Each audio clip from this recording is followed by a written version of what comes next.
0-1 pitch is driven in the air. Left field. Tie ball game.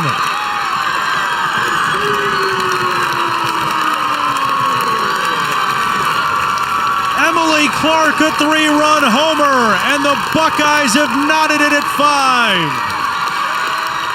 It's a timing thing. It's working to get both eyes on, square around, facing the pitcher, but also a timing thing to pull back and swing at the right time. And on the ground into left field, base hit, Illinois wins.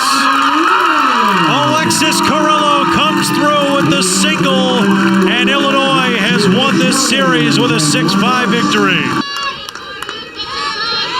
Carly Thomas leading things off here in the 4th and swings and hits one in the air deep to center and gone. Carly Thomas gets Illinois on the board with her 6th home run of the year.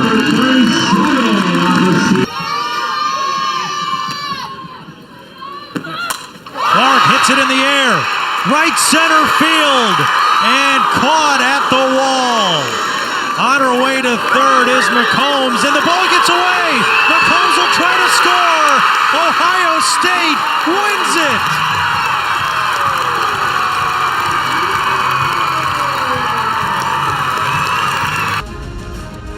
it. Beautiful afternoon for softball here in Columbus, Ohio, as we welcome you to Buckeye Field, where temperatures are in the 60s, and it's even warming up for maybe a super soaker or two.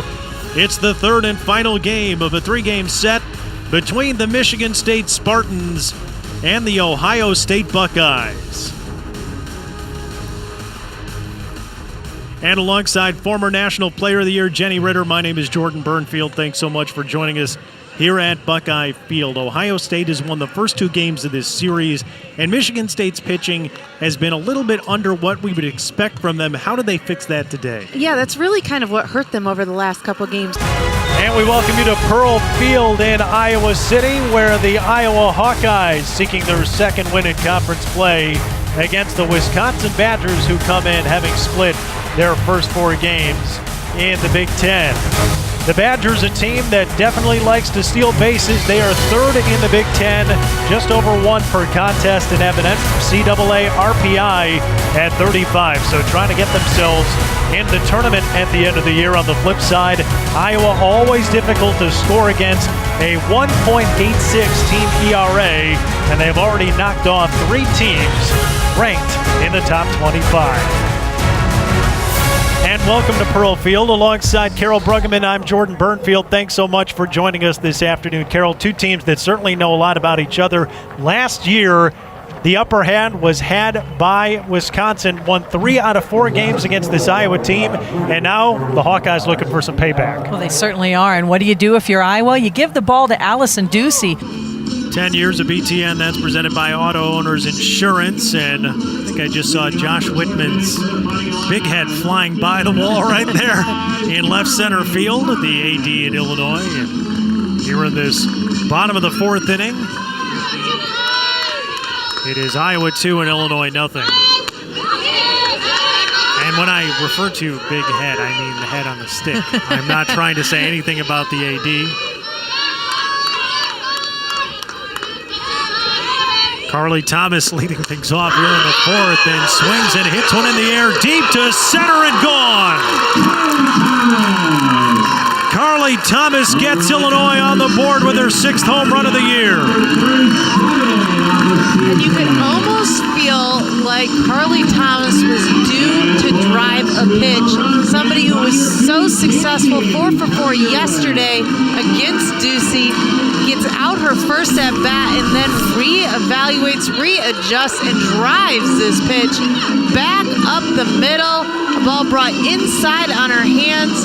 She gets out in front, connects with it, drives it over the fence, gets her team 1 run closer to tying the ball game. But how about the momentum and the energy that should bring to her dugout to keep this offense going? And that's a line drive base hit to center field from Stephanie Abello. And so after Allison Ducey really dominated the Fighting Illini in the first 3 innings, a home run, and now a single to begin the 4th. What I always say with pitchers, it's not the home run that becomes the issue. The issue becomes, what do you do after the home run? In this case, Ducey gives up another hit. Almost to me, she's still thinking about that home run.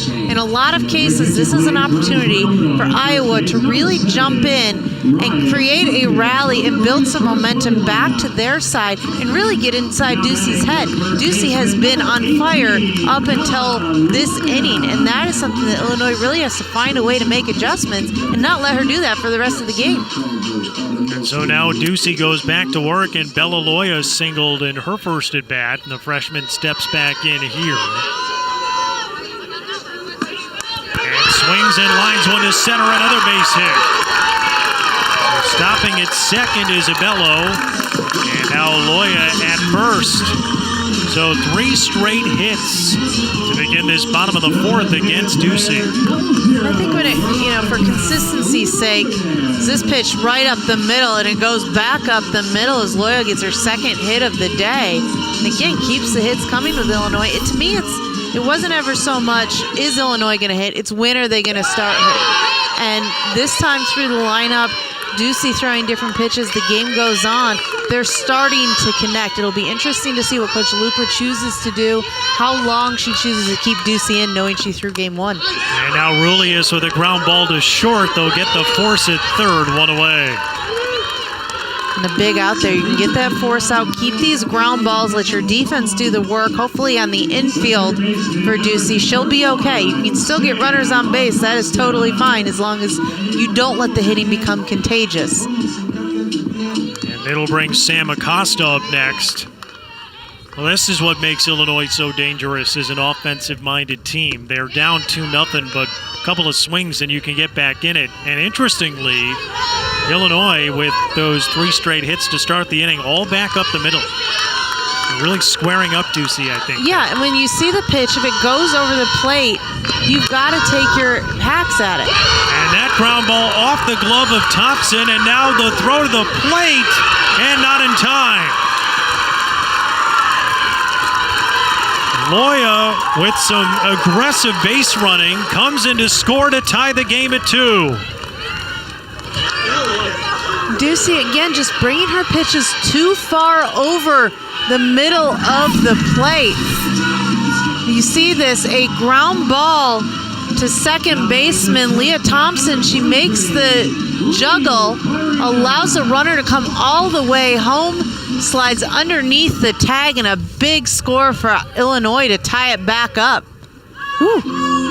It was close, but she got around it.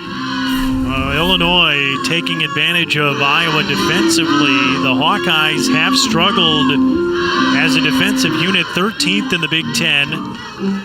Fielding percentage at .951 entering the weekend, and let's see. Take a look at that angle. I think the tag was high just underneath the armpit on the rib cage, and by that point, the runner was already in. So how the tide is turned here in the bottom of the 4th inning after Iowa gets a couple of runs in the top of the 3rd inning. Illinois has come back with 2 in the bottom of the frame, and Ducey got the ground ball right there, but just a tough play for Thompson. He was charged with the error. And those are the mistakes you don't want to make when your backs are against the wall. And now Farina the bunt, the throw to first in time. So the sacrifice by Farina is well executed.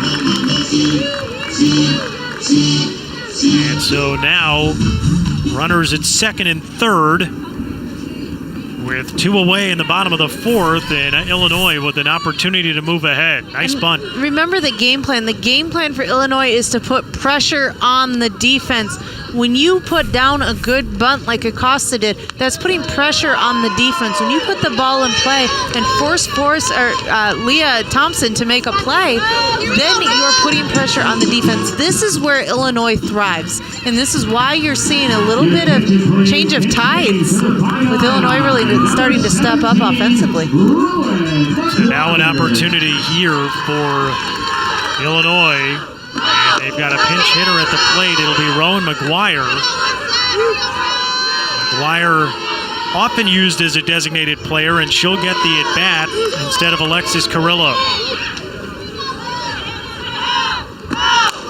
Swings in, lines one to left, past Pratt, and all the way to the wall. Illinois is going to get a couple. 4-2 Illini. Rowan McGuire with the pinch hit, 2-run double. And for Illinois, again, the key is push as many runs across as you can. Unlike Iowa, who really relies on their defense, Illinois relying offensively, starting to make contact with the ball. I said it before, hitting is contagious. This a beautiful swing and a drive just to left field, exactly what you want your pitch hitter to do. And look at that excitement. It is not easy to come off the bench and drive a pitch like that. McGuire obviously having some experience. She saw Ducey yesterday. So Carrillo will come back in to run, but McGuire does the damage. And she now has 20 RBI this season and 20 hits. Talk about clutch hitting. Rowan McGuire has certainly come through for her team. And now Ducey is going to be done for tonight. Lauren Shaw will come in, the left-hander. And this is a real change of pace, Jenny, in terms of a pitcher, because Shaw comes from the left side and has a very different way of attacking than does Ducey.